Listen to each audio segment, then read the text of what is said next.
चलिए समझते हैं आज भाषा अध्याय 2 प्रादेशिक भाषाएं। अध्याय 2 में प्रादेशिक भाषाएं हैं, जैसा कि हमने पिछली वीडियो में देखा था अनुच्छेद 344 तक। अब यहाँ से देखना प्रारंभ करेंगे 345 से। अनुच्छेद 345 में राज्य की राजभाषा या राजभाषाएं हिंदी ऐसी व्यवस्था होने तक कहा जा रहा था कि अंग्रेजी का प्रयोग जारी रहेगा। अर्थात कहने का मतलब अनुच्छेद 345 में यह दर्शाया गया कि जब तक राज्य में राज्य भाषा हिंदी नहीं है तब तक ऐसी व्यवस्था न होने के कारण अंग्रेजी भाषा को आगे कंटिन्यू रखा जाएगा। वहीं देखा जाए अनुच्छेद 345 के बाद अनुच्छेद 346 में तो यह कहा गया कि एक राज्य और दूसरे राज्य के बीच या किसी राज्य और संघ के बीच पत्रादि की भाषा संघ द्वारा तत्समय प्राधिकृत भाषा आपसी करार होने पर दोनों राज्यों के बीच हिंदी का प्रचलन माना जाएगा। अर्थात इसमें 345 में एक कहा गया कि राज्य और दूसरे राज्य, एक राज्य और दूसरे राज्य के बीच किसी भी राज्य या राज्य संघ के बीच अगर कोई पत्रों के माध्यम से कोई भी भाषा का प्रचलन हो और जब तक ऐसा न होने के कारण संघ द्वारा तत्समय प्राधिकृत भाषा आपसी करार होने पर राज्यों के बीच हिंदी का प्रचलन जारी रहेगा। अर्थात वहीं कहा गया अनुच्छेद 347 में किसी राज्य की जनसंख्या के किसी अनुभाग द्वारा बोली जाने वाली भाषा के संबंध में विशेष उपबंध दिए गए हैं अनुच्छेद 347 में। अर्थात 347 का अभिप्राय यह मिलता है कि कोई भी राज्य हो जहां ज़्यादा से ज़्यादा भाषाओं का प्रयोग हो रहा हो, वहां सबसे ज़्यादा अगर भाषा के क्षेत्र पर देखा जाए तो उस पर हिंदी का अधिक प्रचलन माना जाएगा। अब चलते हैं, थोड़ा सा बात करते हैं अध्याय 3 से, जो सुप्रीम कोर्ट और हाई कोर्ट आदि की भाषा कैसी होगी। अनुच्छेद 348 में यह कहा गया कि सुप्रीम कोर्ट और हाई कोर्ट में एक और संसद व राज्य विधानमंडल में विधेयकों, अधिनियमों आदि के लिए प्रयोग की जाने वाली भाषा का उपबंध अगर होने तक, जैसे हिंदी का उस समय तो बहुत कम प्रचलन था, अर्थात अंग्रेजी का प्रचलन बहुत ज़्यादा था। उस समय कहा गया कि सुप्रीम कोर्ट और हाई कोर्ट की जो भाषा रहेगी वह अंग्रेजी भाषा ही रहेगी। अर्थात जब हिंदी का पूरा विकास हो जाएगा तो अंग्रेजी भाषा को परिवर्तन करके हिंदी भाषा में कर दिया जाएगा। वहीं अगर मैं बात करूँ 339 अनुच्छेद की, तो भाषा से संबंधित कुछ विधियाँ अधिनियमित करने के लिए विशेष प्रक्रिया मानी गई है। जैसे अगर मैं बात करूं, राजभाषा संबंधी कोई भी विधेयक द्वारा राष्ट्रपति मंजूरी के बिना पेश नहीं किया जा सकती और वहीं राष्ट्रपति भी आयोग की सिफारिशों पर विशेष विचार करने के बाद ही मंजूरी दे सकेगी। अर्थात उस समय कहा गया कि जो सबसे ज़्यादा अगर कोई राज्य संबंधी विधेयक है या राष्ट्रपति को उसको पारित करना है, वह कौन सी भाषा में पारित करेगा, तो वह कहा गया कि जब सबसे ज़्यादा जो राज्य भाषाओं पर उस पर विशेष कम बल दिया जाए। चूँकि उस समय अंग्रेजी भाषा का वर्चस्व ज़्यादा था, हिंदी भाषा का वर्चस्व कम था, इसलिए जब उसको ट्रांसफ़र करने की नौबत आएगी तो उसमें परेशानी होगी। इसलिए उसे कोई संसद में राष्ट्रपति की मंजूरी के बिना पेश नहीं कर सकती।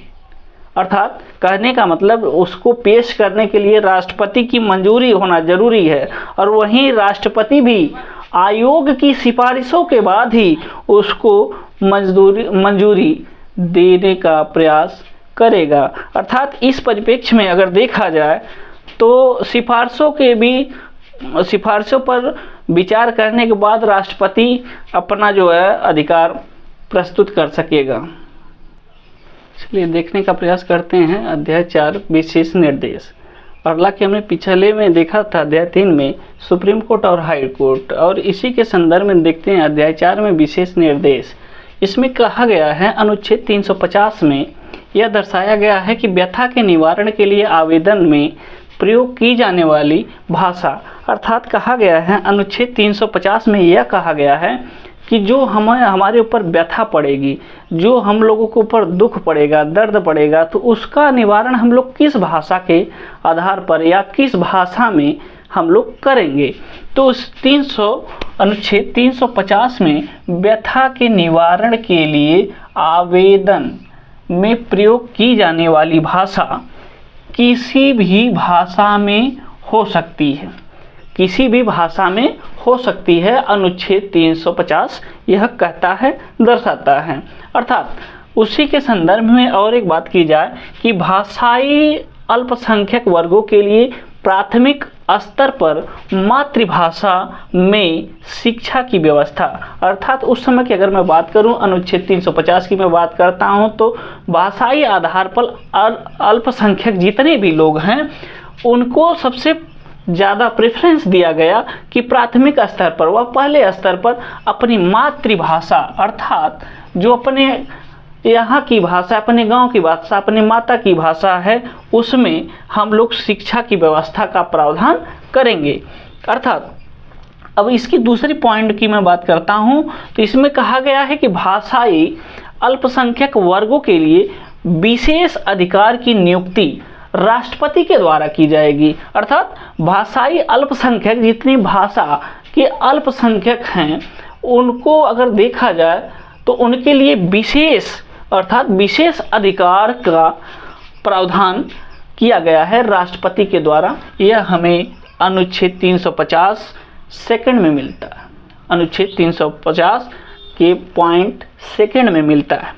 वहीं अगर मैं बात करूं अनुच्छेद 351 की मैं बात करता हूं, तो यह इसमें दर्शाया गया है कि संघ का यह कर्तव्य होगा, संघ का यह कर्तव्य होगा कि वह हिंदी भाषा का प्रचार करे, प्रसार बढ़ाए, उसका विकास करे, जिससे वह भारत की सामाजिक, सांस्कृतिक एवं सभी तत्वों की अभिव्यक्ति का माध्यम बन सके। अर्थात और उसकी प्रवृत्ति में हस्तक्षेप किए बिना हिंदुस्तानी में 8वीं अनुसूची में निर्दिष्ट भारत की अन्य भाषाओं में प्रयुक्त हो सके। अर्थात इसका कहने का मेन तात्पर्य है, यह कहा जा रहा है कि अनुच्छेद 351 में जो भारतीय लोग हैं, जो भारतीय संघ मूल के लोग हैं, उनका यह कर्तव्य है कि हिंदी का प्रचार प्रसार बढ़ाएं, उसको इतना दूरी तक ले जाने का प्रयास करें कि वह पूरे भारत में एक ही भाषा हो, और वह भाषा कौन सी हो? हिंदी हो। अर्थात अगर मैं बात करता हूँ अनुच्छेद 351 में, तो यह लोग, हमारा तो कर्तव्य है ही कि हम ज़्यादा से ज़्यादा हिंदी भाषा का विकास करें, अंग्रेजी की अपेक्षा ज़्यादा से ज़्यादा हम लोग हिंदी भाषा का विकास करें, और इससे हमारे सामाजिक जीवन में, हमारे नैतिक जीवन में, नैतिक व्यवहारों में और हमारे समुदाय में हिंदी का प्रचलन बढ़ेगा, और इससे हमें हमारे देश की, राष्ट्र की भूमिका सर्वोपरि मानी जाएगी।